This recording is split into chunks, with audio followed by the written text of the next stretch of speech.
Oh, wow. Oh, there I am. It's working. It's working. I love this. It is working. There we go.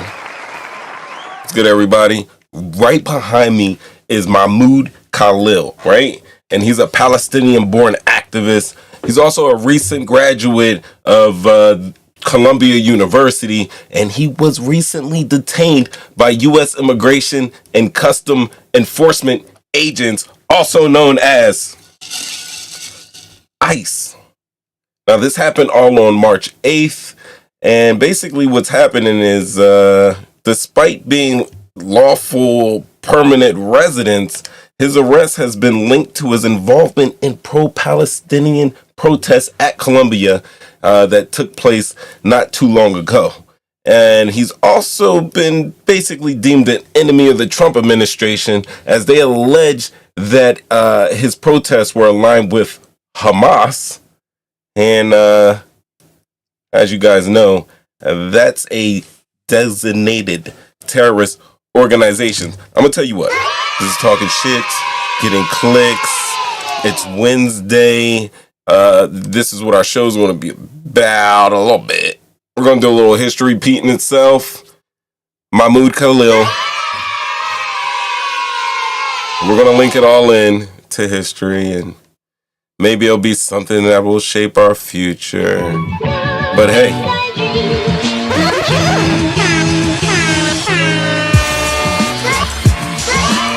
It's Wednesday.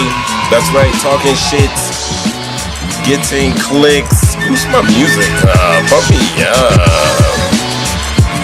Our show. And you all know it's the we episodes. I feel like I'm not loud. Let me know. We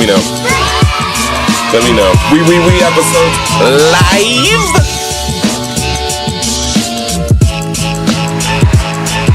Yeah.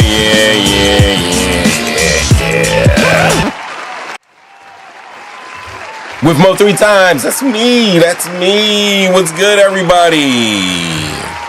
How's all the good people out there in the world? I'm just hit buttons. I'm gonna hit buttons. We live. And yeah, this is what we'll do. Couple horns. Let the church sing. Alright, so welcome everyone. It's another Wednesday. Sorry I didn't see you guys last week. I don't know what happened. I was probably took it out. Been working hard, guys. But it is good to be back in the seat again. Just talk about current events, kick it with you guys, get your opinion on a couple things, and just play it by ear, more or less. I've been over at Twitch. I've been privately twitching. Guys. Which means I'm on Twitch, but I go work out there. So yeah, like I was saying before, I want to talk about a little bit about Mahmoud Khalil. We're definitely going to do that. What else did we have going on? I see Flashback is in the house. Let the children sing. Ramid is in the house. Let the children sing. Oh, not the POE cast. Go from scratch. Yo, you know what? Let me tell you guys something. Let me tell you something about the POE cast over there. Let me tell you something. Come on, bring the camera to me. There I am. So what we do is every now and then and again, we're all able to get together. My nephews, my brother, and I, the young Hatcher men. And when we get together, we are able to get together digitally on our respective gaming consoles. And what we like to do is play a little Call of Duty. I know I got. There we go. Dropping bombs on it. We play a little COD. Warzone, to be specific.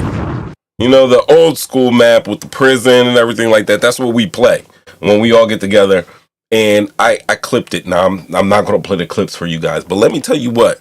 I see POE cast there, and once again, so you can see it from my eyes, the gratitude of bringing us out of that tumultuousness, the tumult, if you will, of the battle. That's right. He clutched one. And I seen it. Now he's clutched one before where he's just shooting sporadically. I got a clip of that too. But this one, he was on point. He was like a killer. I was like proud. I was proud of him. I was proud of him.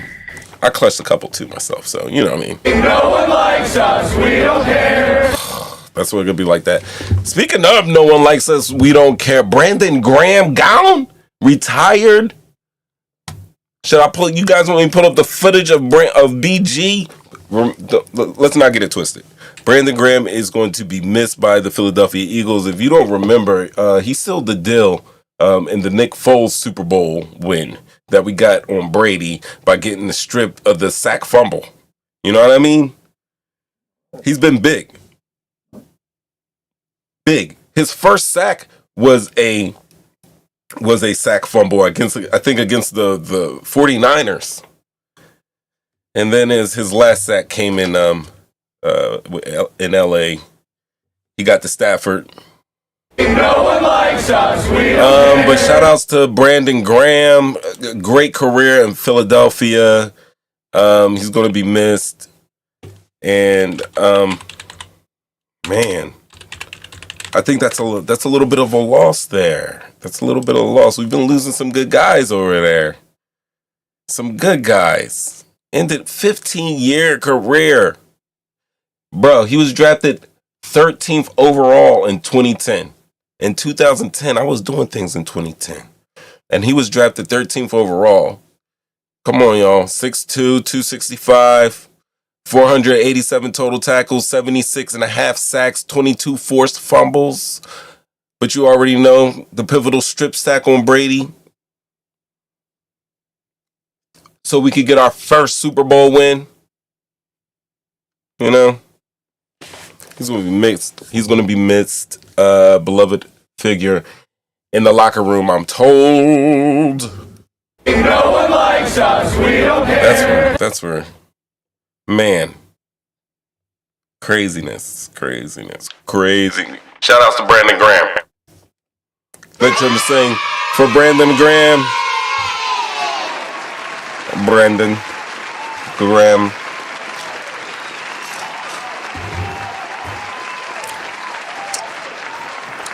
Yo, you guys watching TV out there?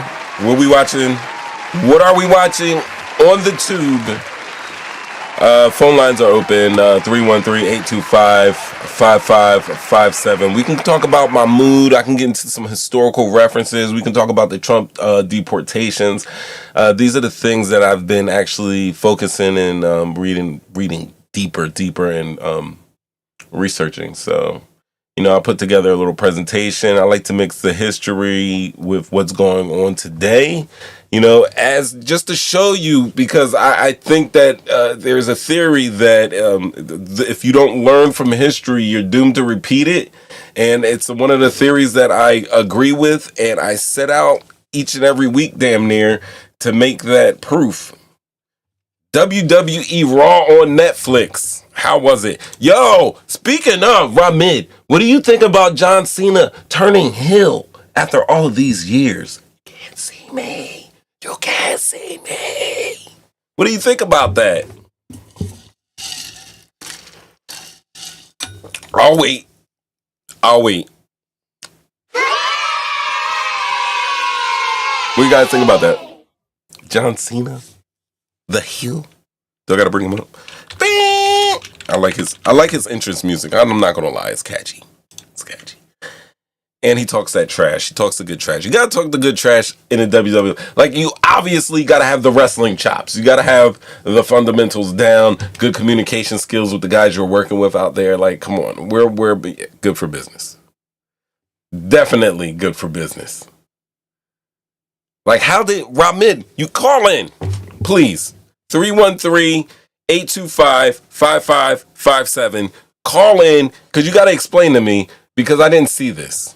I did not see this. But I tell you what, my call lines are open. I promise you. They're open, and I'm looking at it. So when you call in, I'll be able to tell you. But you gotta please call in regarding me and explain this to me. What's going on? Face versus Hill. Is this like an accurate picture that I'm gonna put up? Hold up. Where is it? Where is it? Bam. Like right above me. Is this what's going on here? Oh, that's him with the rock.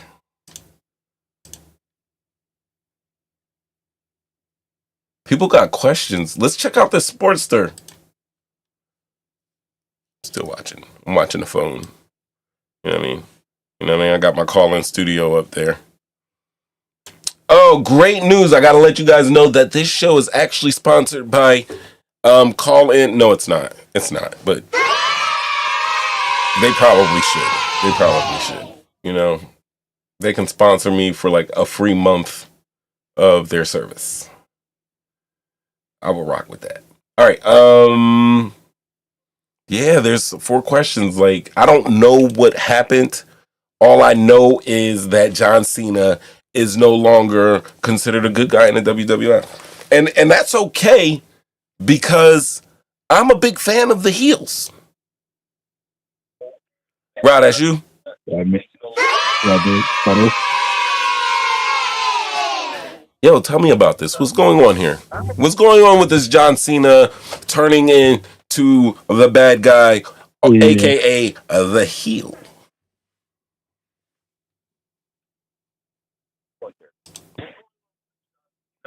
I'm telling you, Ramid, you are spitting so much knowledge right now. But can you speak up just a little bit? Okay, The Rock at Elimination Chamber. He has Cody Rhodes. He had asked Cody Rhodes for his answer. Then John Cena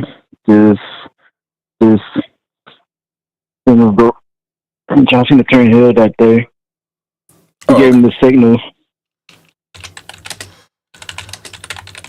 All right, so basically, what had happened was John Cena went to an event called the Elimination Chamber on the 1st of March. Now, he's after winning the Elimination Chamber match. John Cena won the Elimination Chamber. Okay, so then he secured a title spot against WWE champion Cody Rhodes. Is that how you say his name? You got to say it with a little panache, like Cody Rhodes. Cody Rhodes. You got to say Cody Rhodes. Oh, that is Dusty Rhodes' son? Oh, wow. And Goldust's brother. So, hold on. He's Goldust's brother? Yeah. Oh, he's part of the fam. Yo, Dusty Rhodes was one of my favorites. And when Goldust came out, it took me a little bit to get used to the shtick, but he was a great entertainer as well. Like, he was just hilarious, like, randomly, crazily, like a different goofy type of funny. But Dusty Rhodes, one of the greats to ever do it. Yep. All right, so Cody Rhodes is, and I can't believe I didn't make these comparisons. I mean, I'm not currently WWEing, maybe that's why, but I should have known. He's from the Great Wrestling Rhodes family. Like, they're up there with the Harts and all of them. All right, so the Rock, so he wins the Elimination Chamber. He secures a title shot against the champion, who is Cody Rhodes, right? Yeah, John Cena did. All right, so this was at WrestleMania?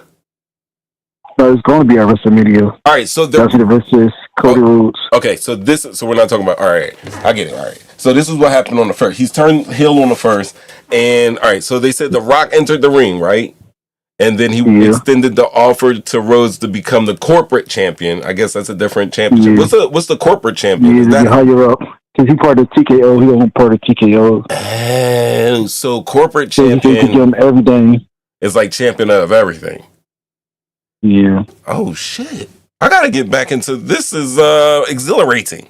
We need Lone Star for WWE. We do need Lone Star for WWE.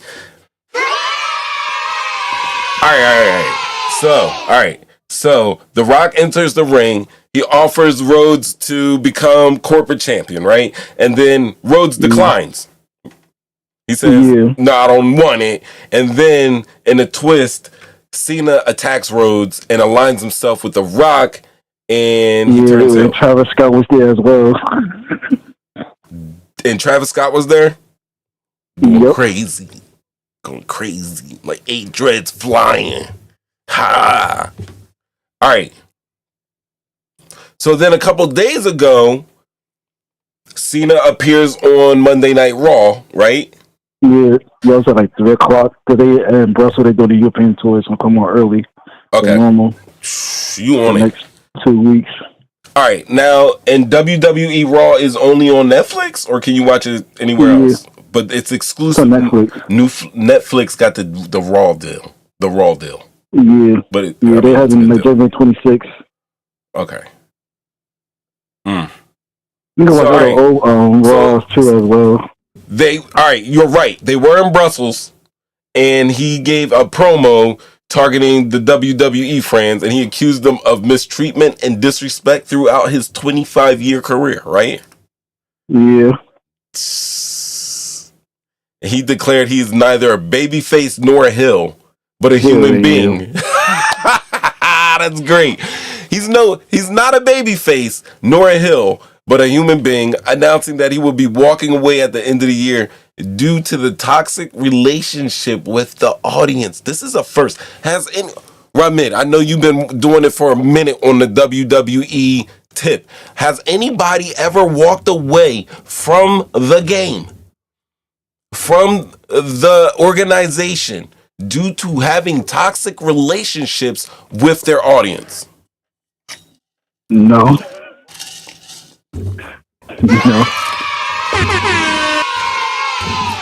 Shout outs to John Cena. All right. So I got a question here because it doesn't tell me all this information. All right. All right. So, Cody Rhodes says, "No, I don't want it." John Cena comes in and sneaks, turns heel, attacks him and turns heel. And does John Cena then take the corporate championship? There's going to be a WrestleMania against Cody Rhodes for the title. So is he fighting for a WWE championship? Yeah. And what's going on with the corporate championship? I think that's going to be John Cena and The Rock. So hold on. We're saying at WrestleMania, John Cena could be wrestling twice? Or is this going to happen later? No. It's one title. Okay. He could be like 16 times. He might be Ric Flair's record. Oh, Ric Flair's got a record? Yeah, 16 times champion. So my next question would be,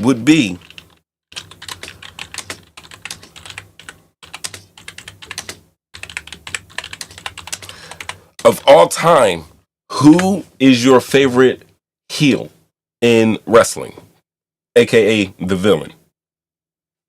Roman Reigns. Roman Reigns. He's kind of like a newer guy, right? He was in the Shield and everything. Then he put on with Paul Heyman. Then it was.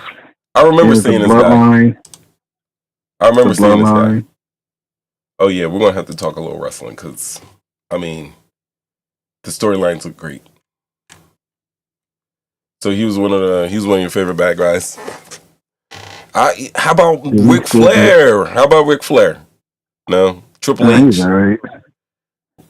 Look at the bloodline. How about Edge? Brock Lesnar. He beat Brock Lesnar. He beat the Undertaker. Randy Orton. JBL. Roman Reigns. CM Punk. Yeah. Paul Heyman. That's gonna be at WrestleMania. CM Punk versus Seth Rollins versus Roman Reigns. Wow. I mean, he's a heel. Authority Era, I believe. Ultimate Sellout. Betrayed the Shield. He betrayed the Shield? No, Seth Rollins did. Yeah, Seth Rollins. That's what I'm talking about. Yeah, that's why they still got beef. Insane. Hey, Cuzzo. Yeah. I keep promising you a shirt. I haven't seen you, but I got you. But also, it's also a good time to let you know that I've updated the site, and what I've done is I've simplified it. You understand what I'm saying? If you're looking at the screen right now. So, once again, that's how I went up there with no shirts up there. No shirts. I've seen the website. It's like no shirts. Like, I owe myself this. And I know a hoe when I see one. Sorry about that. But here we go. We're on the site. We've taken everything down. We've stripped it bare. Week by week, month by month, day by day, hour by hour, minute by minute. We will be updating the site. So I know I put a lot of things out on the site before. I'm just going to build it. I'm going to just build it up. But I will show you this. And you guys have seen these images. All right. So first of all, you can go to the site. You can hit the shows up. It's a link to the shows, or it's a link directly to the shop. You're not going to need that button right now, but we got our oversized logo shirt. Boom. Now, I'll say this. A lot of times when these shirts get designed and you have your designs and you're just trying to market them, put them on the, they'll have like a digital print that they just make as a default. So it'll be like a template. Mm-hmm. So it just shows your logo and it's just templated on a normal AI created shirt, right? Mm-hmm. I'm telling you right now, you see this mannequin right here? This is the actual shirt. I took this picture of the shirt in my workshop, aka the basement.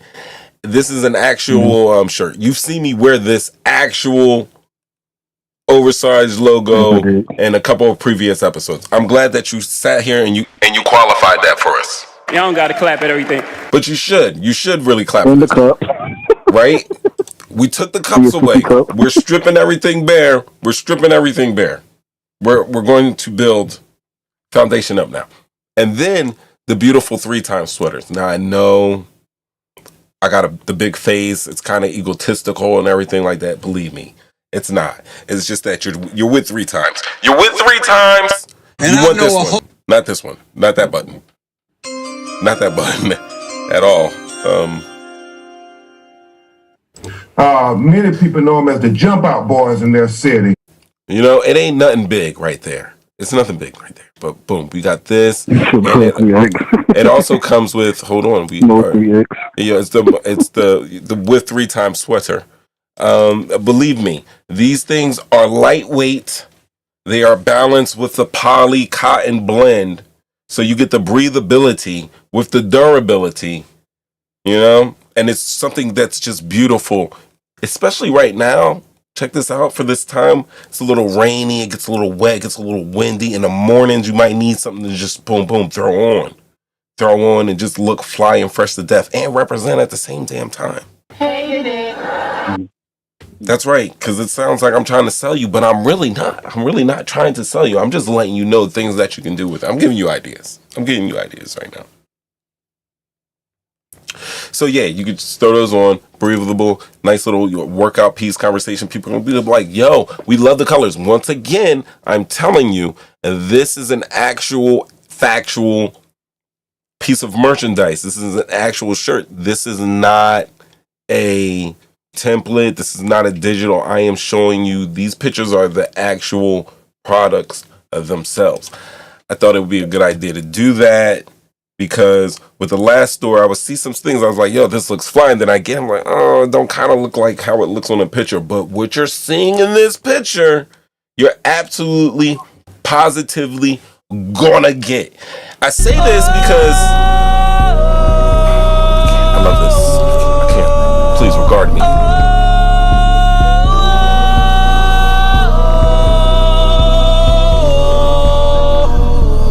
I say all of this.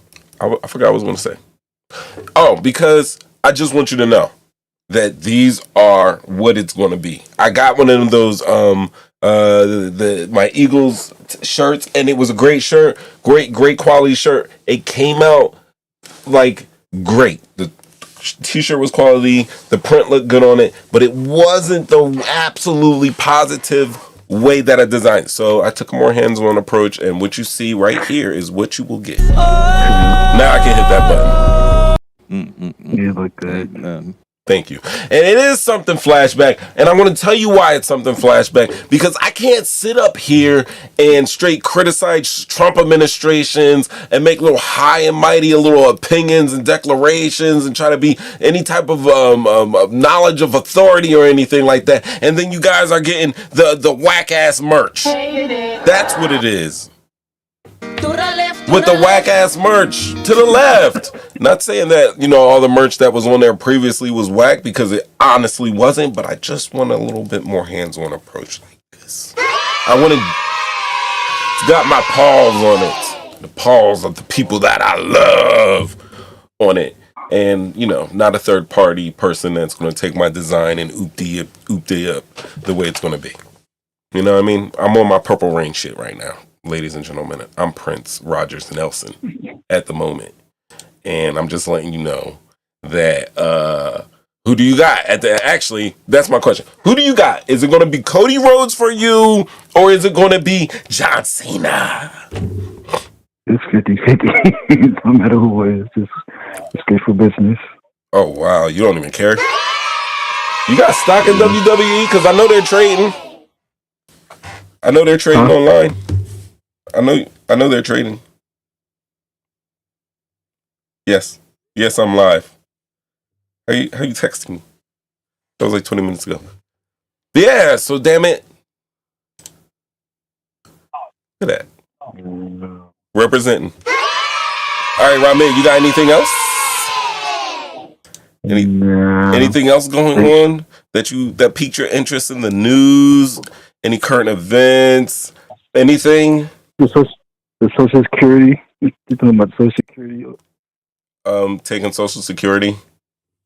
Yeah. All right, so that's not one of the topics I was going to talk about tonight, but it is, something I've been looking to. And then, damn, what's his name? I think his name is Sam Cedar. Sam Cedar? No, we can talk about it now. Jerks. He's a jerk. Yeah, he's a jerk. I mean, I can wipe this beard off and walk around with my face out. You know what I mean? Like, I could take this beard off and walk away with my face out and not feel any type of way about it. You understand what I'm saying? Because underneath this beard is... about the Dodge stimulus checks. I don't know about that. Hey, Aunt Sherry, underneath this beard is handsomeness. That's all I'm saying.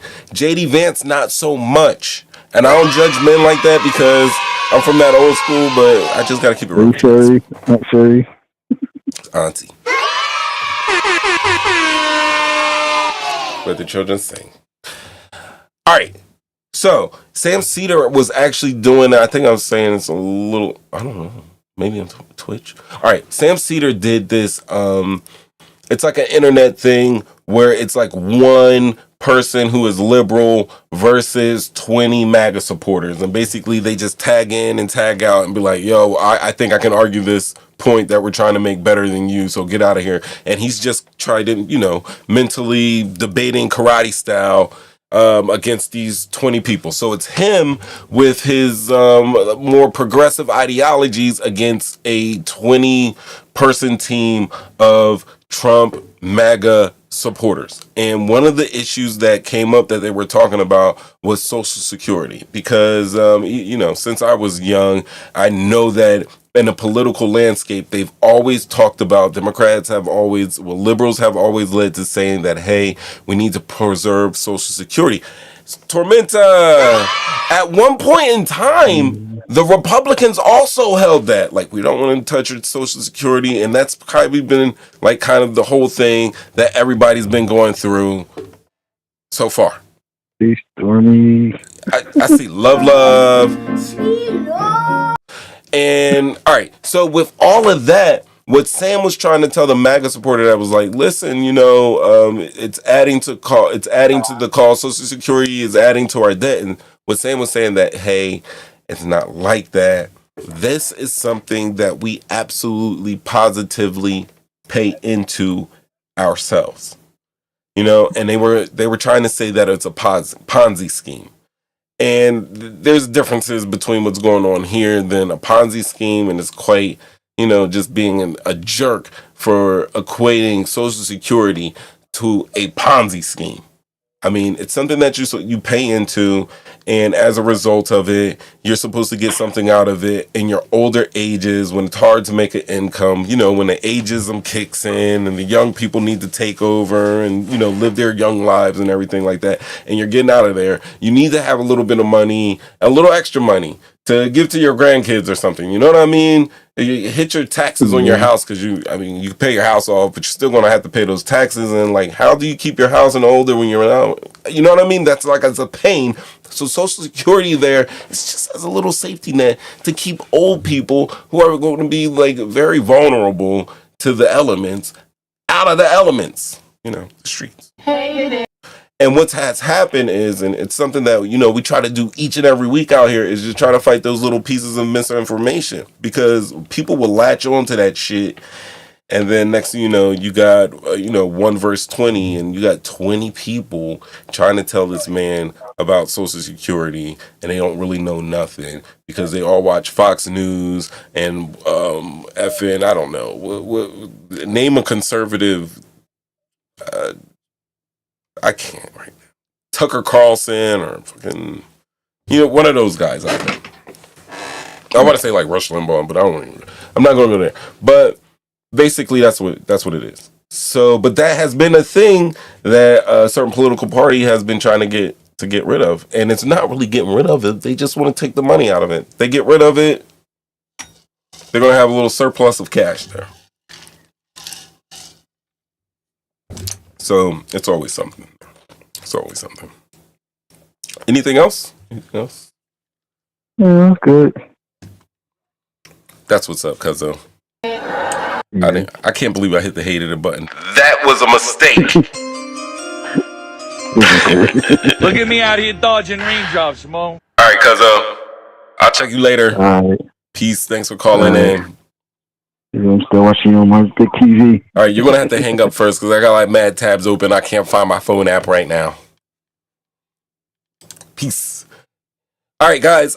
Talking shit, getting clicks, Mo 3 times. You already know Wednesday night is We Live. I started off the show by talking about Mahmoud Khalil.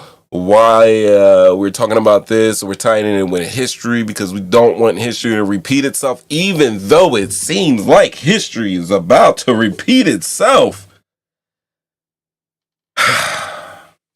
Craziness. Like, I always have a plan when I come up in here. I always got a plan, and it's like Mike Tyson. I get punched in my mouth, and next thing you know, I'm backpedaling. I got tears in my eyes, and it's crazy. It's crazy out here in these streets. You don't gotta clap at everything. But you don't gotta clap for everything. Only thing you gotta do is hang out with us. We Live Wednesday night, 7:30, and we're in here. Got my chat going. Aunt Sherry's here. Storm pulled up in here. Love's in here. Everybody's saying hi to everybody. I just got off on a kick-ass call with my cousin Ramid. He goes by Ramid89 in here. You see him over there. He's saying hi to everybody. And yeah. We're in here. So yeah, we just got done talking about Cody Rhodes and WWE. John Cena turning into a heel. John Cena is one of the few WWE, WWF/stars that has been able to have some type of successful crossover into, regular movies and Hollywood type of entertainments. But yeah, on a more serious note, we're talking about Mahmoud Khalil. And of course, I set up a little presentation for you guys. And I would like to do that for you. Am I going to be good at this? That's what I got to ask myself. It's too personal right now. It's insanely personal right now. But I have to tell you guys, this is my mood. If I switch this over here, then I got that there. I'm doing little switcheroos, guys, because it's just me. One pop shop. They, You know what I mean? All right. So, once again, this is Mahmoud Khalil. All right. So, Mahmoud, once again, Palestinian-born activist. Most recently, he just graduated from Columbia University. He has a wife, and he is an expecting father. I think his wife is like 8 months right now, 8 months preggers. And she is a U.S. citizen also who was born in Palestine. She's a dentist. They live in New York, specifically Manhattan, in his university-owned apartment. And that's where they found him on March 8th and then took him in to the lockdown. That's my mood right there, a little closer. And this is him being arrested. All right. Now, to let you guys understand, I need you to understand that he is a lawful and permanent resident of the United States, meaning he has a green card. All right. And his arrest was linked to some protests that they did at Columbia University. See, they were stopped funding the genocide. This was all over. I can't believe I'm using that screen. I should be using the screen. It's better. But really, the Stop the Genocide is over the war that's going on over in Israel between the Palestinians and the IDF, which is the Israel army over there. And they've also said that he was suspected of being Hamas. These guys. And these guys. All right? Now, during the protests at Columbia. Now, the Trump administration says that he is aligned with Hamas, as I'm telling you right now. And Hamas, as you know or may not know, is actually a designated terrorist. I can't even talk. Let me take a little sip.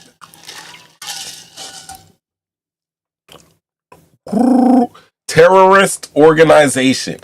Now, the arrest has ignited a firestorm of debate over free speech and all that good stuff. I mean, the civil liberties guys, the critics argue that targeting individuals based on their political beliefs sets a dangerous precedent. So we got the ACLU involved in this stuff. And then, not only that, there are some other individuals that are out there. I mean, listen. First of all, the ACLU is saying that they're condemning that he's being detained, and they're stating that it violates his First Amendment rights and represents an unprecedented abuse of power. Now, there have been some powerful and prominent figures that have weighed in. One of them being actress, I don't know if you guys remember, actress Deborah Winger. For you old school folks like me who know Officer and a Gentleman, I think she did a movie with Travolta. She was a very famous actress back in the day. But now she's just doing it. But I'm going to show you this because basically what she said is this. We got a quote from her. Let me get to my right screen. I will drag it over. This is her. I got this off of Facebook. This is when there's a group out there. I'm going to show you the group. But let me play this first. Well, first I'd like to say free Mahmoud Khalil. He's a political prisoner. He was abducted from his home with his 8-month pregnant wife illegally and taken to an undisclosed location. And does that sound like America? I don't know. Yeah. What's your background? What made you concerned about this issue? And Well, I was brought up Jewish. I was brought up with a lot of things that weren't true. I had to unlearn them. I have a debt to pay. A debt to pay? What do you mean? I have a debt for what I grew up with and believed, and what the state of Israel has done, and what they haven't done, and how they're conflating Judaism with Zionism. They come for students first, they come to universities, they try to take over universities. Just read some history.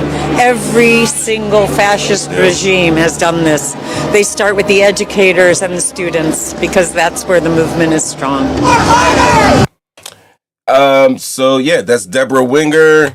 As she said, I thought it was compelling that, she said that she had to make some type of atonement for, believing the things that she was raised to believe. Like, you're growing up as a kid, your parents are telling you these things, and it seems like in her later stages in life, she realizes that, hey, at one point in her lifetime, that she absolutely positively had a responsibility to make sure the stuff that she was being fed growing up was actually true. And it looks like she went the nonviolent protest way to make atonements for, I don't know, for her upbringing, I guess. Yeah.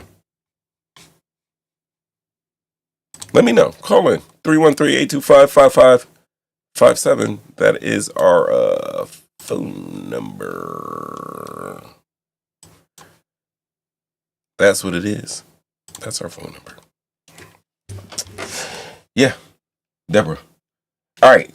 So here, where's my screen? There we go. Back here. All right. So, there was protests at Trump Tower. These are people in Trump Tower. You saw a little bit of the sounds. You heard a little bit of the sounds of the protests out there. But to be honest, those were the critics. ACLU comes out. We just heard from Deborah Winger. And then there's another group. Basically, let me go back to that. She's talking about that she's criticizing the conflation between Judaism and Zionism. And I thought that was a theme that we have addressed before, especially when we were talking about the difference between what Kanye West was doing versus what Kyrie Irving was doing months ago. And we were discussing, like, can you have the ability to criticize Israel without being called anti-Semitic?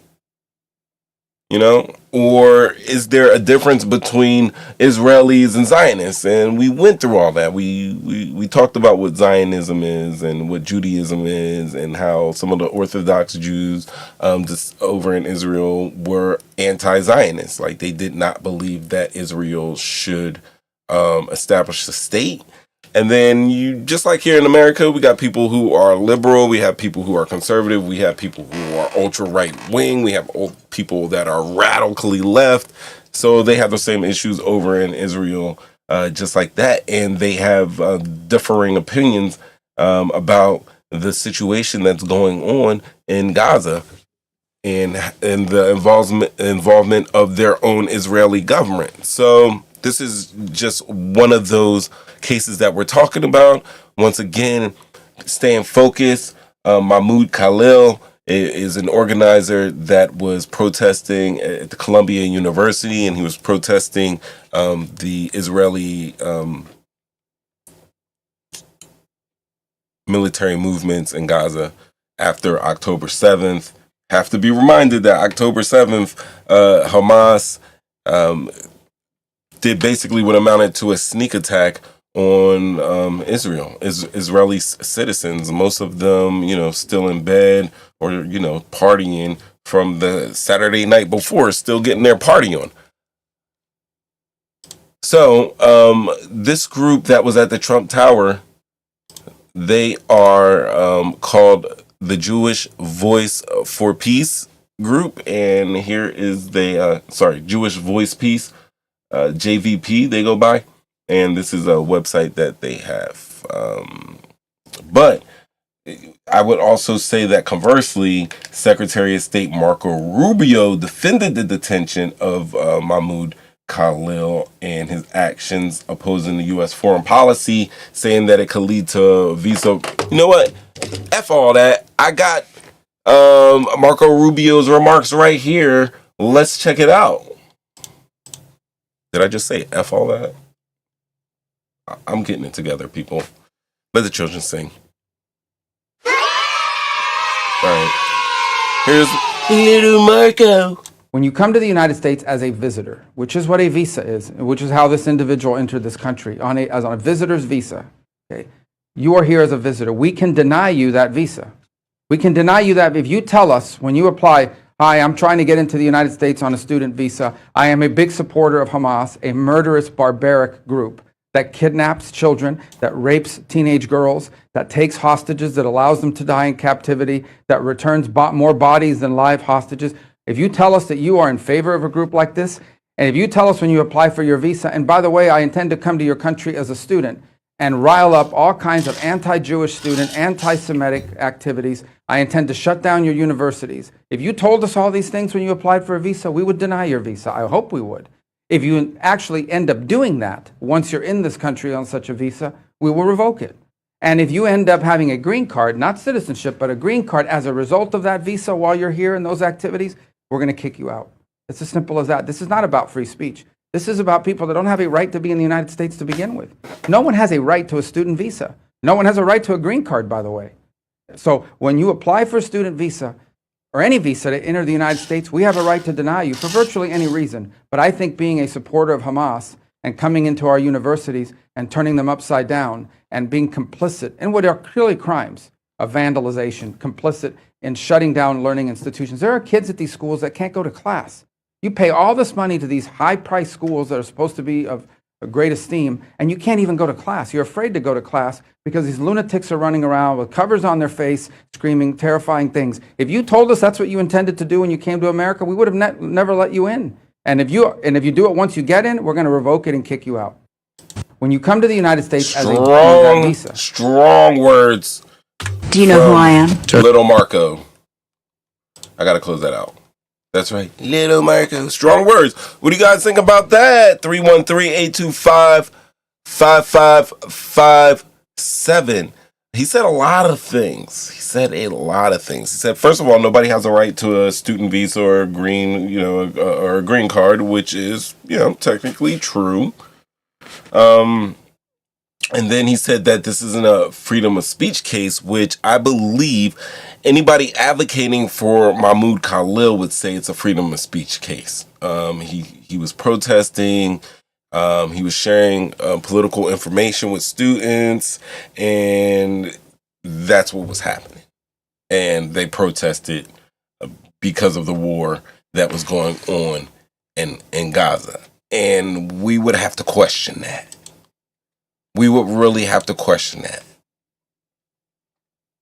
So let's question it. All right. So is there any evidence that Mahmoud Khalil supports Hamas? And there's a yes. And it's yes because the evidence suggests that Mahmoud Khalil supports Hamas. It says the Department of Homeland Security is alleging that Khalil distributed pro-Hamas flyers on Columbia University's campus bearing the Hamas insignia, and materials purportedly originating from Hamas's own media arm. If substantiated, these allegations present clear grounds for removal. Additionally, during the protest, the student group he was associated with goes by the Columbia University Apartheid Divest, called the October 7th massacre in Israel by Hamas an act of legitimate resistance. However, Khalil's supporters describe him as a nonviolent, committed leader who de-escalates tensions and supports his Jewish peers. And it says the case has sparked debates over free speech and immigration policies in the United States. So if Marco Rubio is right, our Secretary of State, if he's correct, and Khalil is pro-Hamas, then that's one thing. Now, let's see the evidence. All right, first of all, this is the Instagram page for those at the Columbia University Apartheid Divest, a group that he's being associated with. This was debunked earlier that he didn't have any ties to this group. He's not a member of the group. Now, this is the Hamas insignia. See here, little cross swords in here. And it says that he was giving out some information with that on there. Let's see. All right, now I got a little dirty with this, guys. I'm not gonna lie. This comes from the New York Post. We don't really get down like this, but they say they have images of the stuff. All right, here we go. So, one of the things he had was this our narrative operation. This has so this is a Hamas propaganda flyer allegedly distributed by Khalil. And there is the insignia that I just showed you that belongs to Hamas. Although the United States considers Hamas a terrorist group, Hamas considers itself a political organization. I mean, yeah. Crush Zionism. I think that this is actually a piece that he may have been found passing out. When you're looking at a boot, crushing an Israeli is the Star of David, and it kind of looks a little violent there. It kind of looks a little anti-Semitic, but it is saying crush Zionism, and there is a difference between wanting to crush a person or wanting to crush an ideology. And it looks like in Zionism, emphasis on the ism is an ideology, not a specific human being, if you understand where I'm going with that. All right. So these are the items. It says that he was allegedly accused of distributing.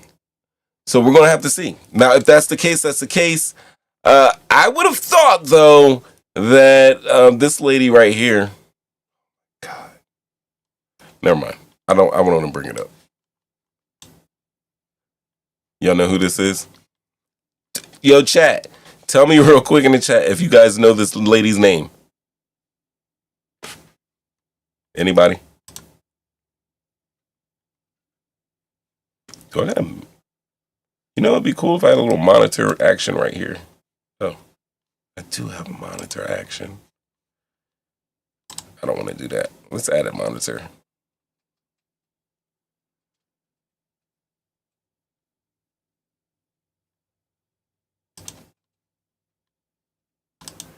Yeah, we can do that.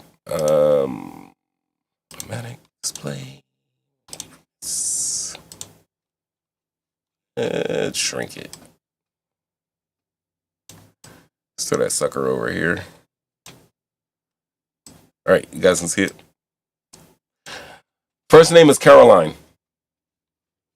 Last name is Levitt. And she's the White House podium speaker lady. That's what I call her. She be lying and twist and stuff. If you guys ever watch that type of thing. But yeah. All right.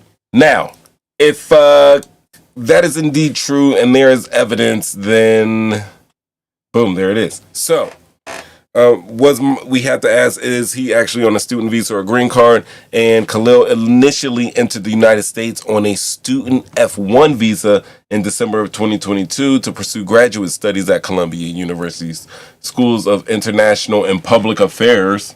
I mean, having a protest and being a student who's in international public affairs kind of makes sense, but he's married to a U.S. citizen. And like I said, she's a dentist, 8 months pregnant, and in 2023, he got a green card. No, they got married in 2023. He got his green card in 2024. All right, so the evidence suggesting is saying distribution of pro-Hamas materials. It says the Department of Homeland Security alleges Khalil distributed flyers on Columbia University's campus bearing the Hamas insignia and originating with the Hamas's media arm. And then it says he's an affiliation with the Columbia University Apartheid Divest Group, which really shouldn't matter because that's a group that's on a university. The university would sanction that group, right? With that. But it calls for Homeland Security, like, to sanction a group. To be honest with you guys, there were some injuries during those protests at Columbia. A couple people were hospitalized, like 9 people were hospitalized. I don't know if it was for like drug use or, cuts and scrapes or dehydration or something like that. But nobody was murdered. Nobody was killed. Not like January 6th where, some police officers lost their lives, a lady got shot and, outside the speaker's vestibule or whatever. No one was murdered. No one was killed. No one was seriously injured during those protests that took place at Columbia University. What happened is they camped out, and you do not understand how much people in tents, just living raggedy, messing up the grass, pisses some people off. I'm just saying. It does. Now, we already talked about him being part of the vestment group. They do have a little liberation by any means necessary type of motto, but he's not really, they just debunked that like earlier. All right, so check this out. If Khalil knowingly did provide material support, such as distributing official Hamas propaganda, it could violate federal laws aiding against terrorist organizations. However, simply sharing Hamas-related data for ideological or educational purposes is not automatically criminal. It's just not. Also, since Khalil is a green card holder, U.S. immigration laws do allow deportation for supporting terrorism, even without a criminal conviction. So they could deport him. Also, the government does not need to prove criminal intent. Just that his actions could be linked to an organization on a terrorist list. And I think that's the reason for why they're showing that the first one with the Hamas insignia on there. It's kind of crazy. It is kind of crazy. I hope they got all the guys that are out there passing copies of Mein Kampf out to each other. I hope that we're being serious in that aspect. But also, pro-Hamas speech alone is not a crime. Even sharing Hamas-produced flyers could be protected under the First Amendment if not coupled with criminal intent. So they're really going to have to prove criminal intent here. I don't think they're investigating as much as they have just decided to cause this man extreme pain in his life for being against the Israeli massacre of the Palestinians.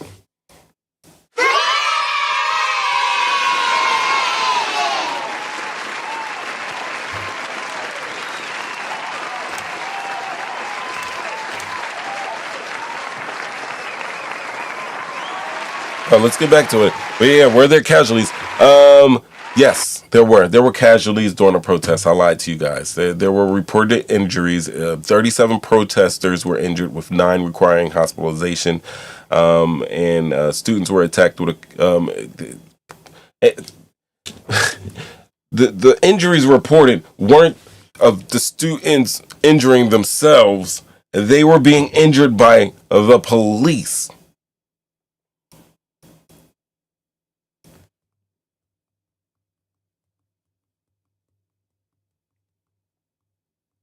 They said they were attacked with chemical substances. A lot of them were hospitalized because they were overwhelmed by that effect. Yay. Evelyn, who invited you into the United States of America? Mama! Shout outs to Winopia. It's my mama. Yeah. You guys know who Yahya Sinwar is? You guys ever seen Yahya Sinwar? I'll show you a picture of him.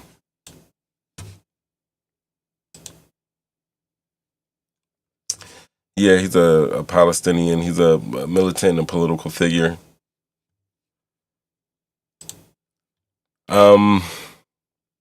So, as an update, I want you guys to know that on Sunday, this past Sunday, Khalil was he was transported. That's Marco, little Marco. Jesse M. Furman is the judge that's the legal battle. All right, so there is a legal battle here, and the federal judge has temporarily blocked Khalil's deportation. So as we're speaking right now, Jesse M. Furman, who happens to be a U.S. district judge who is also Jewish has decided to block the Trump administration attempts to have this guy deported. Okay? However, on Sunday, the Trump administration did transfer Khalil. I'm sorry, I'm on the wrong screen. They transferred Khalil from a U.S. immigration facility in Elizabeth, New Jersey, to Manhattan, and then from there he went to a jail in rural Jenna, Louisiana. If you know anything about Jenna, the last time we heard about Jenna was the Jenna Six Boys in Louisiana. Now Abdallah, who is I don't even know what the next slide is going to be. Let's test it. Oh, there we go. All right. So Abdallah and Khalil, Abdallah is Khalil's wife. They met in Lebanon in 2016. She was like a volunteer program. She joined the volunteer program, and Khalil was overseeing. And it was a nonprofit that provides educational scholarships to Syrian youth. So they are, they met in Lebanon, and boom, that's what they were doing. They started as friends, had a long distance relationship, got married in 2023. 2024, he gets his green card, even though he was on a visa. And a lot of people are saying that he's an incredible person who cares a lot for people. So we're going to have to sit around and wait to see what's going on. Now, the reason why I bring up Khalil is because a lot of talk is going around that the Trump administration just has basically had their eyes set out to do a little bit of political payback. And one of those guys is Mahmoud Khalil. It's amazing because there were a lot of protesters, and I would think that there would be a lot of protesters at the Columbia University protests that were students on these F1 visas. So it's amazing that this guy was the only one that was picked out. That was just picked out, and he has been made a target. And that isn't cool. It isn't cool. You know? But it's something that's happened before. And I have to bring up other instances throughout history where things have happened. I mean, like, have you ever noticed how America loves to just copy and paste, on its worst moments? I think this is one of them. Like, they don't even try to, even remix the oppression. They just slap a whole new label on it and call it doing it for security. Well, that's not what we're talking about tonight. Like, what I'm talking about tonight is Mahmoud Khalil. Just a Columbia grad student, who got snatched up by ICE for protesting on behalf of Palestinians. And even though he was, a lawful permanent resident, his green card got revoked faster than one of them fake IDs at the club. And now he's sitting in detention, facing deportation. I mean, if this sounds familiar, it's because America has been doing this exact same thing for centuries. Just swapping out the target group of whatever it's convenient for them. So, all right, let's talk about all the copying and pasting. I have this picture up here because it's representative of the Palmer raids. Now, some of you guys may not know, and this is why I'm tying everything to history, is because 100 years ago, roughly 1919 through 1920, the government went full Red Scare. When I say Red Scare, I mean they were scared of the Russians. We had just finished fighting World War I, and the Russians lost a lot of people, but if not for the Russians, then we might not have won World War I. We have a U.S.-Russia's relationship has been a little complicated since the beginning of time. Like, we're war allies, but when war's not on, we got an eye out for them. That's why we had the Cold War after World War II and another Red Scare after World War II, because after we have wars, we fight with Russia, on their side. Oh, wow. That just gave me a thought. Not on our side, but Like they'll be on the front and we'll be doing our thing, but we'll be fighting towards a common cause, a common enemy. And then after the war's over, we go back to, you know, being distrustful of each other's nations. But anyway, that's basically what happened. World War One, right after as World War One was going, you get the Palmer Raids, and that's basically the government was scared because like now they're deciding if you were an immigrant and if you were a leftist and you have leftist political views, you're on an immediate national threat list. Like federal agents raided homes, they detained thousands of people, they deported like 500 people, including a prominent activist like Emma Goldman. Ooh, my slide game is working. This is Emma Goldman's actual little stunt pick from when she got thrown in the county. Crazy. She looks like a rapscallion. But she was just an activist fighting for rights of workers and women and fighting oppression.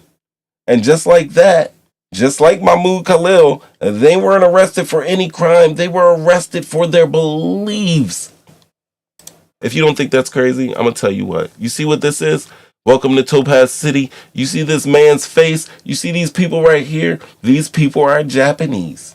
That's right. In 1942, well, between 1942 to 1945, during World War II, we're taking it there. That's right. We're going to take it there. During World War II, over 120,000 Japanese Americans, most of them U.S. citizens, were forcibly removed from, you know what?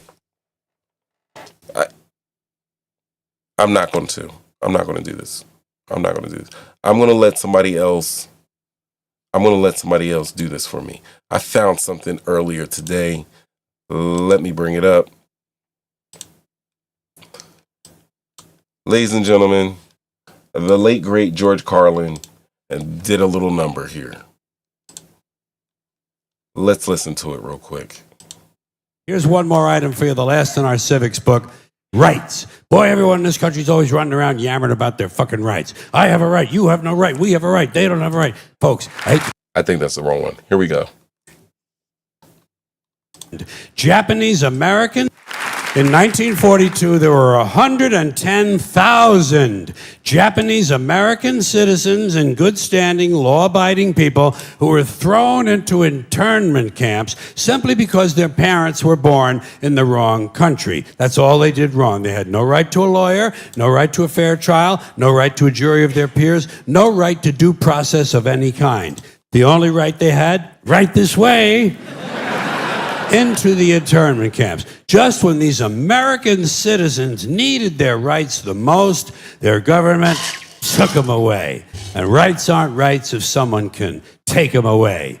They're privileges. That's all we've ever had in this country is a bill of temporary privileges. And if you read the news even badly, you know that every year the list gets shorter and shorter and shorter. I mean, if you disagree with that, please let me know. I got a call-in line. It's easy to call it. I got easy number to remember, 313-825-5557. You know what I mean? Let me know. Just let me know. Let me know if I'm going off course, if I am totally out there. Let me know if you're agreeing with this. Let me know if I need to tweak something. Call in, let me know, or let me know in the chat.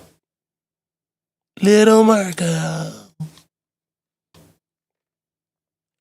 But yeah, guys, the Japanese. Topaz City. Topaz. U.S. citizens. Forcibly removed from their homes, just like George said. Sent to internment camps because the government thought they might be disloyal. Does that sound familiar? Or, I mean, we can go to, have you guys heard of the McCarran-Walter Act of good old 1952? Oh, these are more internment camp things. Yeah. Oh, do you know who this guy is?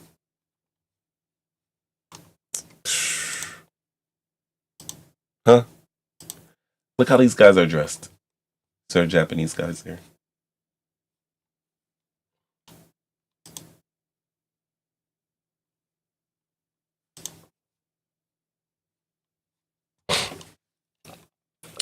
Give me a second. I need to blow my nose. I'm going to give you some techno. Talking shit, getting clicks. Mo 3 times.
Yeah, I'm back.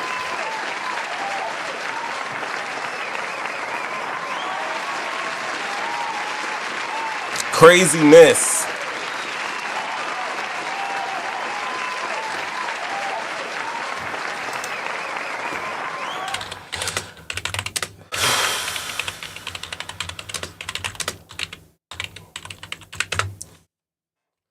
Man. Yeah, I love this. I love this photo right here.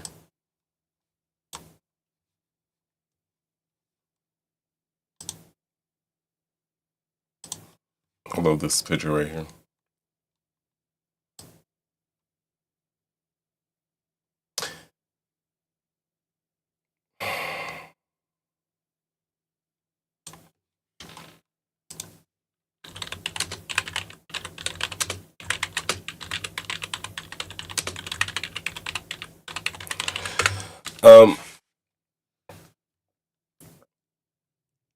So the Japanese American Citizens League, as seen right here, they were able to get reparations for Korematsu versus the U.S.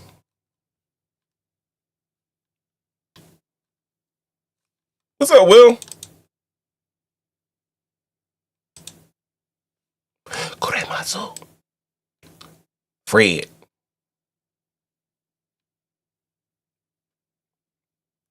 Yeah, this is young Fred, right? Will, am I right? Young Fred? Old Fred? I'm saying this has to be the same guy. This has to be Fred. Yo, look how they are dressed. So dapper. So damn dapper. Fly. They look like a band. No, they don't. Honestly, I'm looking at this. I don't want to put this out there, but if I'm looking at a Japanese spy team that are spying for Japan, it would look like they are dressed like, look. She runs everything, you know what I mean? And he's kind of like her butler. This MF, he does all the surveillance. This guy does all the electronics and stuff. This guy blows up stuff. He does munitions. Actually, I think he does munitions. You can tell by that eye. Like, really. No, but they weren't. They weren't. They were actually just regular, fly-ass Japanese American citizens. And out of that, this is what we get. So, yeah, you get people like Fred Korimatsu or Gordon Hirabayashi or Minoru Yasui or William Hori. He's the leader of the National Council for Japanese American Redress. You know what I mean? That guy. I mean, they have to come together and fight. And hopefully you're not going to be getting Mahmoud Khalil that comes back. But let me back up just a second. Because when we go into this Red Scare, this was in the 1970s. Like, what happened was they're like the Bolsheviks. I can't say it. I got these lips, big tongue, whatever. I will try better. I do. I practice in the mirror my speech. But the Bolsheviks, This was during the time of the Russian Revolution, guys. You got to remember, the Russians were just like, yo, we're done with this treatment. We're going to take over the oligarchs that are there. The Americans were scared that this was going to happen in America. Ipso facto, we get the Red Scare, where they're like, we don't want any of these ideas of any other ism other than capitalism to be in the United States of America. So that happened. So you have to remember that we are a country. We have like free speech. We got freedom of religion, but it gets like choosing your ism. You got to choose your ism, and if it's not capitalism, there might be a problem. Or authoritarianism. So we're getting there. What's the other? Is it fascism? There are things. So Deborah Winger said, hey, we're going to get the students, get the teachers. That's what they do in these little fascist regimes when they're taking everything over. They get the people they get the young people who have really nothing to lose and have the energy to fight. And they get the wisdom on up out of here. That's why I try to get to you. I wasn't here last week, but that's why I try to get to you guys every week to let you know that I'm still here. Because they're going to try to come get me. Little America. I'm crazy. But also, let's not get it twisted. We're talking about like conservative. You're thinking I'm ragging on conservative. It was FDR who did the internment, who started all that nonsense. So I'm just saying, it's political, and it's not left or right. It's just whatever is wrong, man. I'm not going to cape for any side. But yeah, Korematsu. What? This guy knows his stuff. He knows his stuff.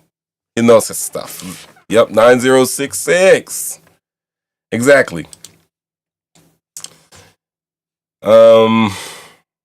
That was, I know I'm on a red scare. The executive order on 9066 was intended for surviving the camps.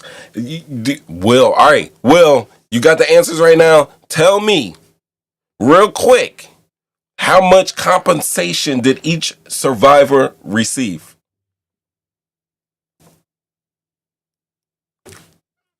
I'll put on the music.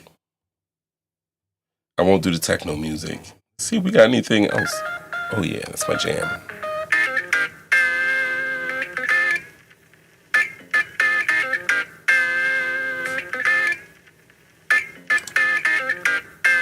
It's repeating itself. Talking shit, getting clicks. We episodes. All right, nobody knows. Oh, I do know. It's actually $20,000. I don't know when they got this money, like 1983, 1988, in the 80s. So yeah, about 1.6 billion in total was distributed to over 82,000 survivors. Remember, they did get hosed. They had 120, we roughly estimating 120,000 went into those camps, and yeah.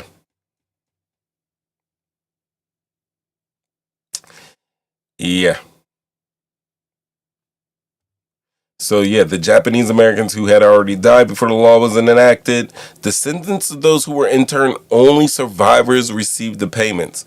So that money could not be sent to their grandkids, their kids, or anything like that.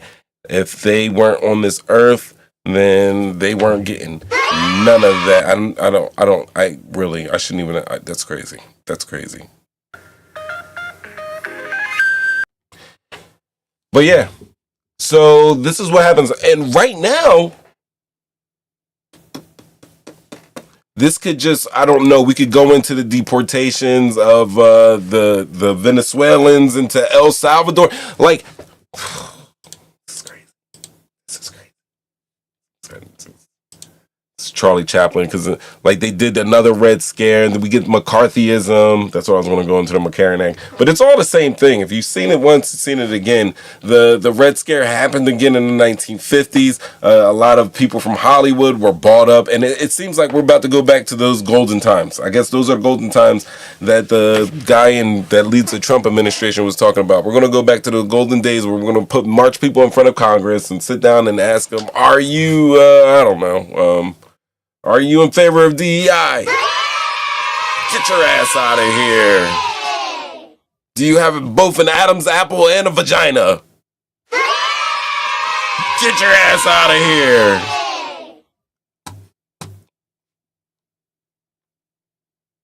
Yeah.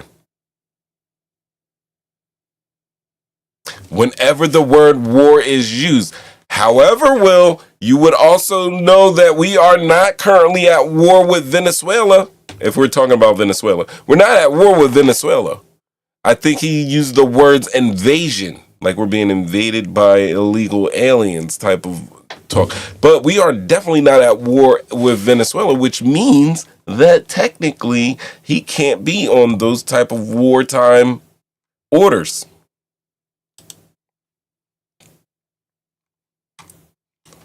What's the act that he's using for the people in Venezuela? Not the people in Venezuela. It was the Venezuelans, like 100 of those, and then like a couple of MS-13 members. And what gets me is that Trump has like out in the national the world stage has said so many terrible things about MS-13. If guys, you know, MS-13 is an American street gang that started in California, and it was started by El Salvadorian immigrants who came to California, and just like everybody else, you start getting beat up, so you got to team up to not get beat up, and then after a while it turns into a gang.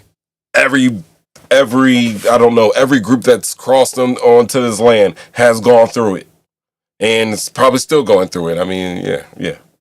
I mean, I'm not naive to think that the mafia has gone away, but the El Salvadorian mafia is MS-13, and what's happening is that Trump has said so many things, and MS-13 is basically those members. A lot of them who have already been deported have gone back and proliferated MS-13 in El Salvador, but damn it, man.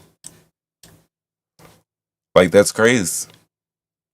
Like, but they just basically did a deal where they gave the El Salvadorian government $6 million to house these people. So, and you're absolutely right. He pulled it. It's the what's the act called? Let me close out. I got so many windows over. He's got so many. He did it. He paid 13. Oh, hold on. I kind of want to do it with some type of structure here, because you know I got the ADHD. All right, we'll keep that.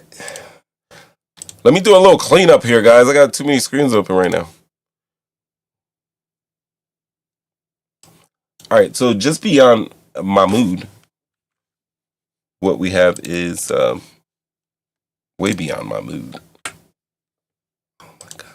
I just got extremely hungry. Like I'm hungry. Like ridiculously. But here we go. We get this. Right? Bring that. 200-year-old law to deport immigrants.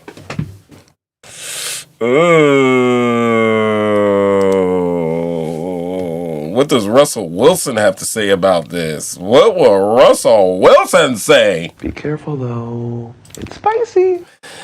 Yeah, he would. Yeah, he would.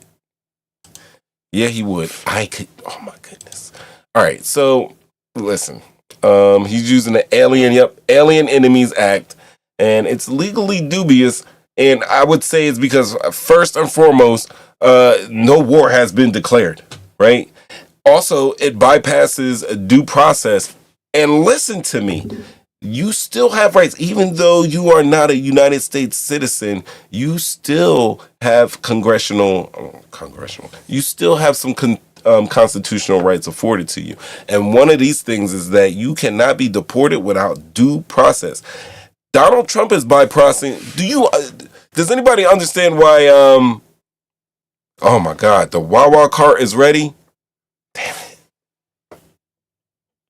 Can I get a Kinder Bueno in there? Or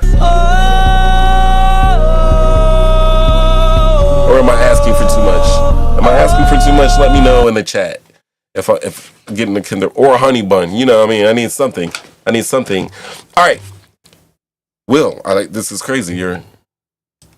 It's like maybe you should be like on a Zoom right now. We should be having this conversation. I mean, because I like doing the history with it and the politics. You know what I mean?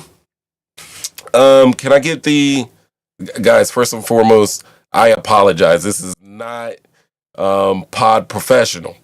It's not pod professional, but she's asking me what type of sandwich I want. I would like to go with the oven roasted turkey. A shorty. I don't want a classic, nothing big. Pause. But I would like mayo. I would like oil. I would like a little red vinegar, just a light splash of it with lettuce, tomato. I'll go with hot peppers and provolone. We already have chips at the house for my sandwich, so I shan't be needing Lay's. And I shan't be drinking any Wawa type juices because it's full of the fructose corn syrup, and I'm trying to keep my toes. Yes, it is something. I want my toes. I want my toes. So I'm saying no's to the fruit punch, the drink like that. However, I do need a little something sweet. I need something sweet. Don't you ever go away. You'll always be this way. Thank you.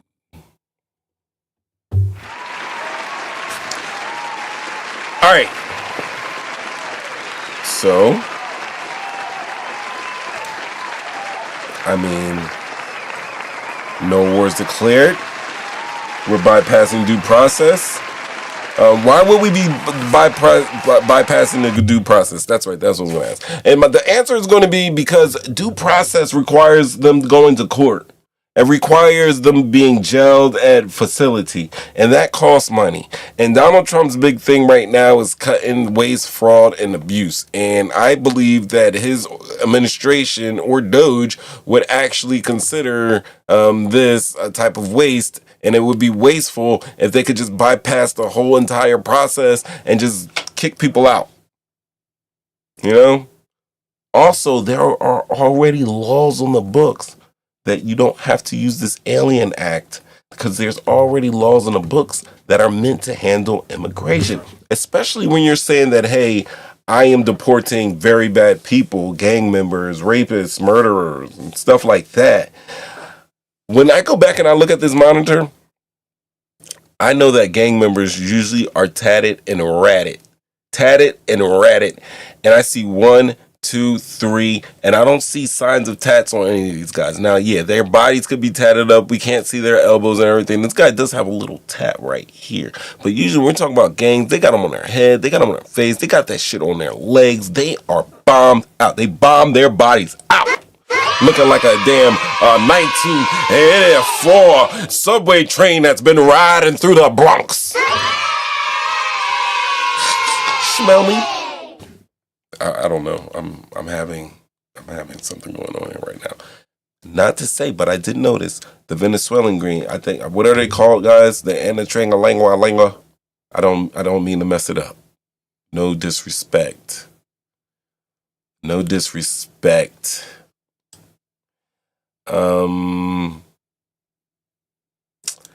They're called the Tren de Aragua gang. Hundreds of them deported. I mean, instead of repatriating these guys and back into Venezuela, the administration struck a $6 million agreement with El Salvador to detain approximately 300 alleged gang members for a year. They are spending $6 million for 300 alleged gang members. I don't know. Is there anybody willing to do the math here? Oh, all right.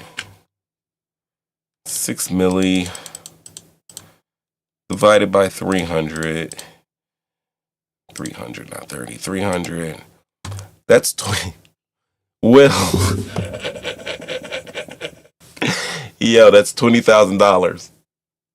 That's hilarious because that's the same amount of money that the Japanese internment camp survivors received after all of that BS.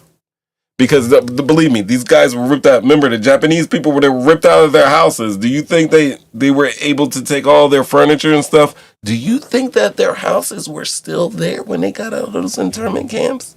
Or do you think that they came home and somebody else was there? That's crazy. These are the things that, you have to look in history, but just peek your head into just a little bit extra more. Do you think they got their houses back?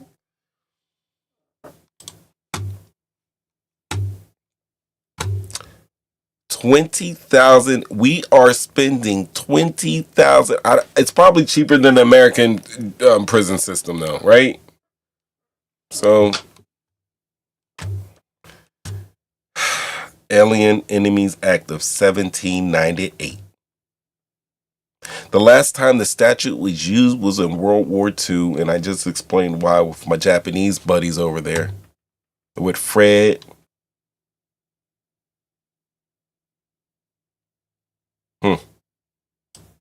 Now, you should know that the deportations proceeded despite a federal judge's temporary restraining order. I'm glad I got that in my notes because that was one of the other big things. There was a judge, and this judge said, hey, they were like, yo, look, you cannot deport these guys. And then Trump team was like, yo, it don't matter. It's too late. They're already on a plane. They're out. And the judge was like, no, from the bench. Like, no, tell them to turn those planes around post haste and give them back right here. At which point, Trump administration legal team responded by saying, oh, it's too late. They are now in international airspace and we don't have any responsibility over them, even though the person's flying those, I don't know. Who was flying those planes? Were those American pilots going to Venezuela, or was it Venezuela coming over to pick them up and take them back? Because that's also another point. But still, yeah. It's kind of playery right there on the Trump's end. And the thing about what's going on is with the job cuts and everything, it's not as much as it being illegal as much as they're just wantonly doing things, and it's holding up our court system because they got to decide that, hey, this is illegal. Then they got to tell them why it's illegal, and basically when they're telling them why it's illegal, what they're doing, whatever they're doing, when the judgment comes back, the administration takes that judgment as a recommendation of how to reapply to do the same shit again, but legally. It's like these judges are giving them free legal advice. If you understand what I'm saying, it is idiotic, but at the same time, like, it is genius. It's genius. I mean, I don't agree with it. But if you look at what and then they're just saying, don't turn them, we can't turn the plane on. Everything they do is a resistance. There's no respect for any of these judges' orders. By the way, this is a judge that was like, yo, turn the planes around. James Boasberg. I believe he was one of the judges that was in, he prosecuted a lot of January 6 people. Mara Salvatrucha. That is the commonly known name for MS-13. I know. I got ADHD. Guys, work with me. But yeah. So the judge was like, yo, halt them flights. And the administration chose not to redirect them. That raises a lot of significant legal and ethical concerns, even though, I mean, we already know how the ethicals is going. The Alien Enemies Act grants the president authority to detain or deport nationals of enemy countries during wartime. But we're not at war. We're not at official war with Venezuela. I think there's a lot of legal experts out there saying that the migrant situation, if you're labeling it as a war and invasion, that's kind of stretching the intent. I mean, and then Venezuela has condemned the deportations as kidnappings. And this is what got me thinking. I mean, if Venezuela is saying that these are kidnappings, then could the United States of America, could the government of the United States of America be prosecuted for kidnapping? And if so, who the hell would do it?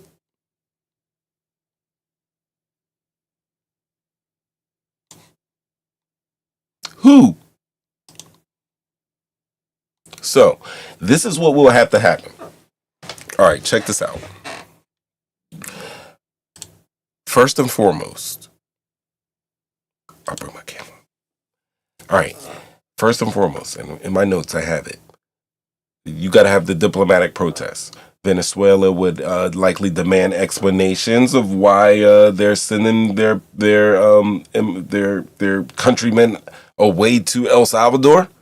So they were going to have to go through some diplomatic channels. You know, maybe summon a U.S. ambassador or issue a complaint to the UN. And as of right now, the United States is still part of the United Nations. We're founding members. Now, also, Venezuela could file a case with the International Court of Justice, the ICJ, accusing the U.S. of violating international law. Or there could be some retaliation. I mean, Venezuela might take countermeasures such as expelling U.S. diplomats or restricting American businesses. But one of the other middle points I wanted to make is that this is, if we're talking about strictly African Americans here, this is one of the biggest differences when you're talking about marginalized or minority groups in the United States. You know, I hate using the word minority, but when you're talking about minority groups in the United States, this is what sets Black Americans apart from any other group that has immigrated here. You know, even from Jamaicans, even from Haitians, even from Africans. What happens is if there isn't a Venezuelan citizen over living in the United States of America, they can get some type of response from the Venezuelan government. Jamaica, if something's happened to Jamaicans, they can get a response from the Jamaican government. Haitians, same. Any other group who has a country, a country of birth, maybe, or the country of your parents' birth or whatever, you still have the backing of that country when it comes to deliberating, negotiating with the United States of America for your welfare and well-being. African Americans are supposed to don't have that because we don't know which African government or where we're actually from, for the most part. Right? And also, that would mean that the United States itself would have to protect us, and we know that's a problem there. So that's just something that I'm pointing out. There's a little difference there. All right. Now, the U.S. could deny the justification. All right. So the U.S. will either deny the allegations or justify actions, and then you're going to have some human rights groups and UN involvement for these people. I mean, Venezuela could probably, after filing a case, if it's proven true, I mean, you could call it something that is called extraordinary rendition. Have you guys ever heard of extraordinary rendition?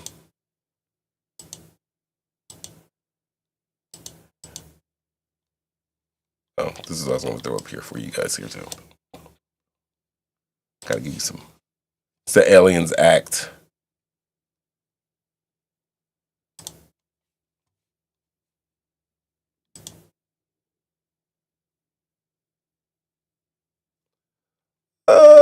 Let's see what we got here. These Venezuelans, and then a different. I just closed that window, so I just lost that. It was the podium speaker lady for the Trump administration being crazy as always. I could do a whole show just of clips of her. Caroline.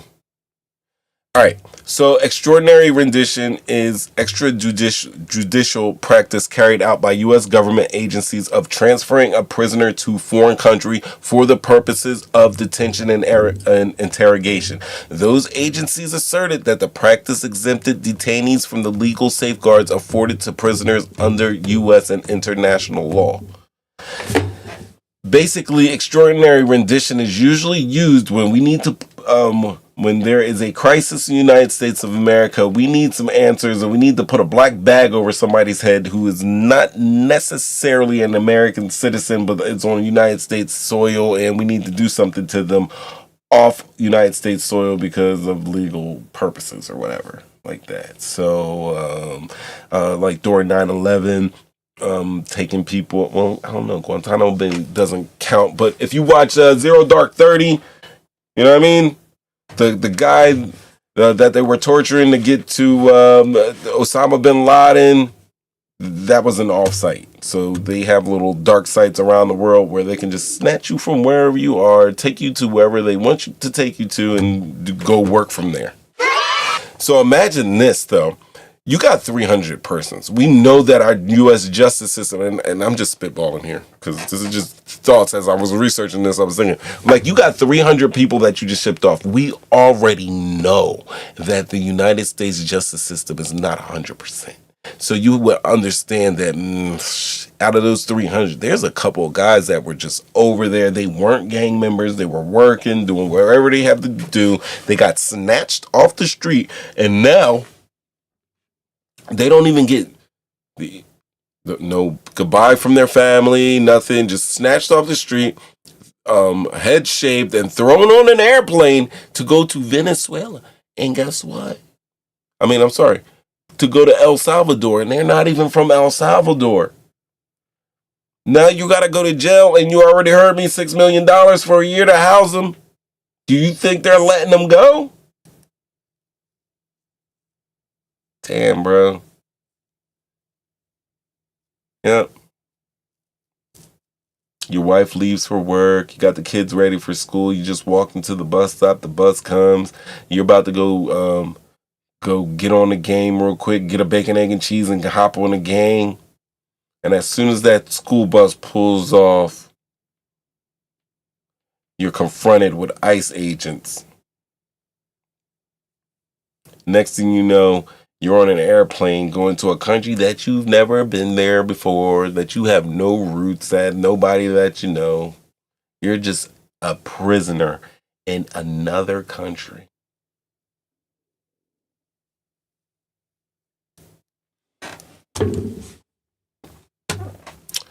I mean, that's just kind of crazy to me.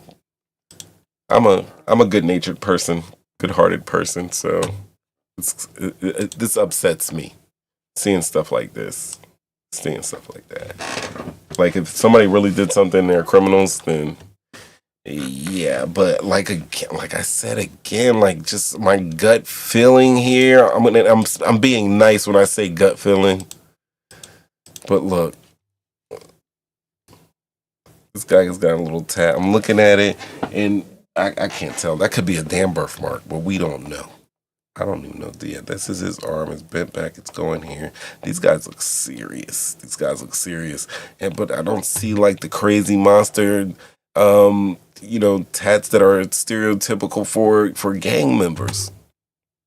Like they tat their entire bodies up. You know? Oh, and where's the original? I think there's an original picture of this because. I mean,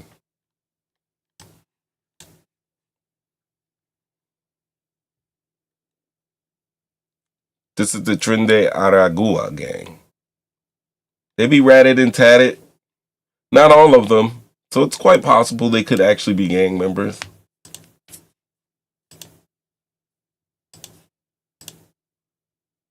Huh. But all of them? I don't know. I think it's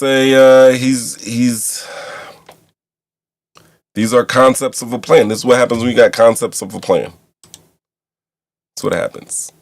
The thing is that really, for your answer to be like, it's too late, the plane's gone, for Caroline Levitt to get up and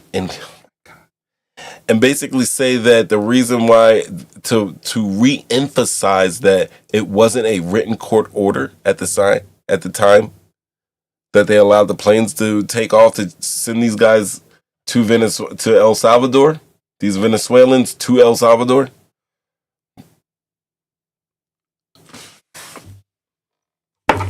Like she said, it's because it was like she doesn't understand. Like a judge speaks it, and it's what it is. Like you don't need a written order for that.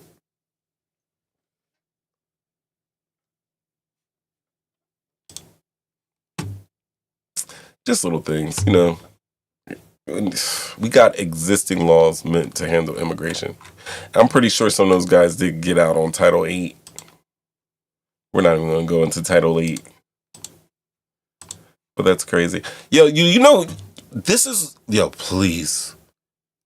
I'm going to go lighter now because this is... I'm getting upset. But check this out. Did you guys see this? I don't want to be messy. But right here is Tyron Turner.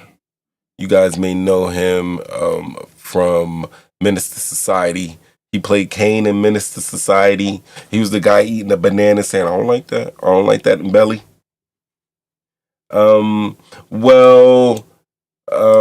Back in a couple of months ago, they said it was Jaguar Wright claimed he was one of the men who played naked basketball at Jamie Foxx's house, but I could have sworn it was Gene Dill who started that. But they be on the Art of Dialogue. Let's just hear this.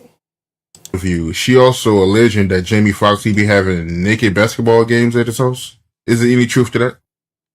Wow. So let me tell you, let me clear something. First of all, who in the hell gonna have a naked basketball game? That's not accurate. Nobody have a. So let me explain. First of all, I remember a basketball game, right? I do remember a basketball game. But so listen, so at the basketball game, it was actually a basketball game. It wasn't like dudes and it just playing basketball naked. No. It's just like how when you play basketball and horse, it was horse. So say you got some girls and guys in this horse. They were playing strip horse? Is that what he's saying? Let me hear it out, because honestly, when you're listening to the first 47 seconds, and please regard me, you're playing horse, he sound like, and somebody be like, may take off a ring or take off you try to take off a shoestring, you try to take off. Yeah, bro, but they said you was playing like the dudes. You got dudes there. Y'all was playing strip horse at Jamie Foxx's house. You bought the bottle of beer about 11:15. Yeah, I bought the beer and I accidentally dropped it. You bought the bottle of beer at 11:15. At 11:15. 11:15. That's how he was sounding, just like in the movie in Menace to Society. You know you don't up now. You know you don't up now. That's crazy, guys. I don't know. Just a little something I saw on the internet today. Let me know. 313-825-5557. Let me know. Let me know. But even with all of that, I would just go ahead and say that, you know. I mean, are we watching a full-blown crackdown on free speech? As in regards with Mahmoud Khalil? Or is the government just doing its job? Let me know. Weigh in. Whether the crackdown is a repeat of history or is this something different? Are we repeating history? Did I do enough to convince you guys out there that we're repeating history, or do you think this is something new? Or a combination of? Let me know. Let me know in the chat. Let me know on the phone. Let me know in the comments section. Now, the question is, what's next? What's next? And more important, like, what happens if we don't push back on stuff like this? What's the possible outcomes for Khalil? Deportation? Like so many before him? A legal battle, perhaps? ACLU, are you there? Is there going to be a bigger movement? Because I'm telling you, I'm from this country. And nothing radicalizes people here than being arrested for speaking up. You know? So I would say that we got to take action. You got to keep an eye out on the court updates. I'll move my camera. And go out and find some free speech orgs and support them. And maybe don't let the government just memory hold this one. So I don't have to come back and be like, yo, do you remember Khalil Mahmoud? Also, don't forget, Talking Shit, Getting Clicks. Go to Talking Getting USA. Hit it up. See those sweaters. Talking Shit, Getting Clicks. Talking Shit, Getting Clicks. I mean, like, it's crazy. Like, it is. It's a full-blown, like, crackdown. Full-blown. Copy-paste. Pasted and copied. And all around. We live. Mo 3 times. Yeah, please do me a favor. Do not forget. Don't forget, because I know YouTube likes to do this. They like to do that. You gotta like click live and like subscribe, and you gotta share and do all that stuff. Where's my live chat? I don't know where you guys are. Oh, COINTELPRO. Foods. Oh shit, the food is here. Yo, oh, this is what I was watching. I mean, Diddy did have them basketball. Jamie Foxx and Diddy did hang out. Just saying. I'm just saying. I am just saying.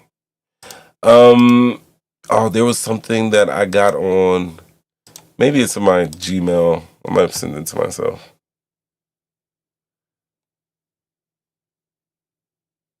Somebody lost their underwear in Deptford, in West Deptford. Their underwear is in a tree. Somebody lost their drawers. Crazy. Oh. Gross. That's not what I sent to myself. Let me see. This might be it. Oh, here it is. All right, so I don't know what this is. It looks like these two ladies podcasting, but it's something that did catch my attention. I don't want to do this all night, but I got some stuff. I know I go back and forth on Elon. Hold on. I'm wavering. And because I know I go back and forth on Elon, I'm wavering. I agree his messaging is not good, but I spoke to a friend yesterday who'd been talking to Sorry, Elon. was it the Nazi salute? I'm just wondering about the messaging. The messaging is his weakest element. But she said she had been talking to Elon, and she said that he's going to do this for 4 months. His thing is, I'm doing it for 4 months. I can't do it any longer than that because it's just going to mess with my business. But the thing that has, I think, surprised him and shocked him and made him think, is this the right thing for him to do, is just that his security now is out of control. It's so insane. The threats he gets. He's been living at the White House, sleeping at the White House, and he just gets death threats all the time. Like Mike Fowler. All right, so it sounds like this lady is saying that Elon Musk is getting so many death threats that he could only do his job for about 4 months, and then he's going to have to quit and give it up. And I'm here to tell you that is total true bullshit. Now, he might be getting death threats and everything, and he might be giving up after 4 months. His reason for giving up for 4 months is not death threats, though. That is what we got to be crystal clear about. Because this lady follow-up question. poshly, and wonderfully, played off something that you, I, and everybody who is watching Elon Musk tried to co-pilot or pilot or this country into Hades. I'm going to tell you this. Elon Musk right now is considered to be a special government employee. A special government employee because he's heading up the Doge. So many conflicts of interest here. I could go down the line. We'll do that next week. But as a special government employee, also known as an SGE, you can only serve for a maximum of 130 days in a 365-day period, i.e., 1 year. And this includes both full-time, even if you're sleeping at the White House and working at the White House and sleeping at the White House and doing this 24/7, 365, you can only do it 24/7, 130 because that is the maximum you can serve for as an SGE. And that includes both full-time and intermittent service. Now, SGEs are typically brought in for temporary, export, or advisory roles, and they are subject to specific ethics rules that differ from regular federal employees. Because of this classification, it allows them to work part-time while maintaining other professional activities. Think Tony Stark working with SHIELD, which is a government agency and everything like that. But SHIELD, remember they tried to get the Iron Man suit from him, and they kind of did. They got the War Machine suit from him. But they don't get all of his tech because he's still like a personally Stark Enterprises entity. He's not totally beholden to the government because, that's just what it is. So, there are still conflict of interest laws, though, being an SGE. And I will tell you that Elon Musk has a lot of conflicts of interest, from Doge to, I don't know, getting rid of people at the FCC, the FDA for investigations, that he has ventures. SpaceX holds a lot of contracts, including a $1.8 billion agreement with the National Reconnaissance Office, Recon, and Musk's position at Doge, which audits and oversees such agencies, raises questions about impartiality. Right?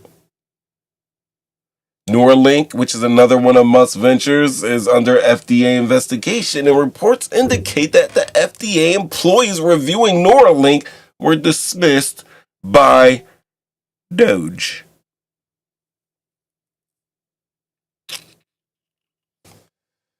Or, I don't know, you guys heard of the CFPB, which is known as the Consumer Financial Protection Bureau? Well, they've been stripped of their authority to regulate digital platforms. And who has a digital platform that actually has porn on it? Like, you would never see it like Instagram. But yeah, X has porn on it. And it's just funny because the CFPB was stripped of its authority to regulate any type of stuff like that. Or How about the State Department's 2025 procurement forecast, which initially included, remember, it was saying on the news, $400 million contract for armored Teslas. And following the scrutiny and over Musk's government role, it seemed to go away. I mean, at least the references to Tesla were removed.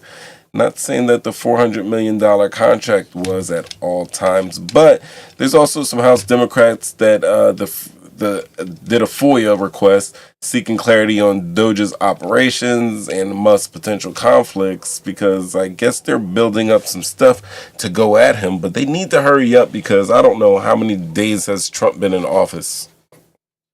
And I don't know. Elon's been there since day one. Yeah.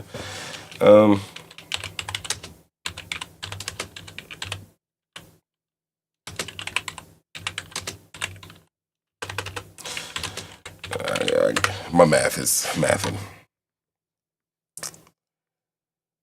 58. It's been 58 days? 58 days? Is that right? So, but he's got about, 72 days left?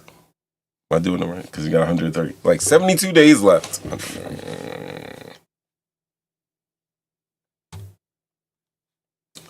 Damn, it's only been 58 days. It's only been 58 days since January. Yo, they're right. Donald Trump has been in office for only 58 days.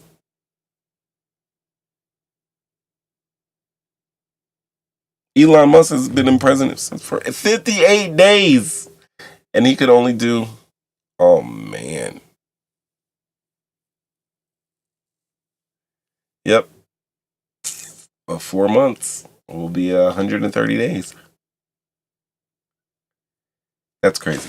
Ladies and gentlemen, I'm going to throw this up here. I'm going to let the children sing. Like, I can't believe that this is that I got to go to sleep with now. I got to sleep on this. I do. I'm going to have to sleep on this. All right. So listen, we did a little history. We talked about Mahmoud Khalil. Got a little bit more updates on Mahmoud's what's going on there. Some of those crazy the rulings by the judges that are trying to protect freedoms that are actually being ignored and or usurped by the Trump administration as we speak. We tried to figure out what Tyron Turner was doing, playing naked with Jamie Foxx on basketball courts allegedly. And we're figuring out that Elon Musk is a SGE. His days are numbered. 130 days out the year. He's allowed to work in the government, even though we know. I bet he'll be working from home. I bet you want to work from home now, huh? Anyway, talking shit, getting clicks. Wednesday night, 7:30 p.m. Till whenever. Tonight we did 2 hours. I like it. Everybody, thanks for coming out. Don't forget, share, subscribe, hit comments, and everything like that. I will definitely get back up with you. Definitely respond to all of that good stuff. You know, socials, Instagram, YouTube, Twitch, at The Real, hit Talking Getting, and then we'll pop right up. You'll see the poop logo because I'm talking shit. Getting clicks. Everybody, thanks for coming out. I appreciate it. Good night. Oh, I'm going to go old school.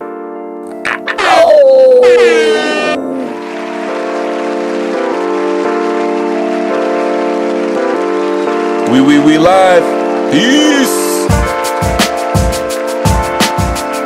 Yeah, I'm so hungry.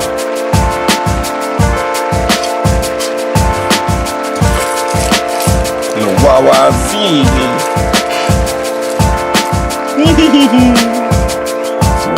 Oh my God. I hate when that happens and get bubbles in there. It's crazy.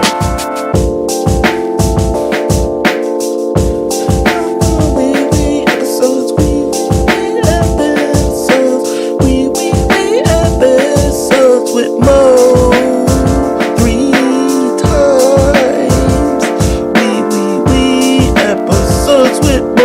times, and we are live.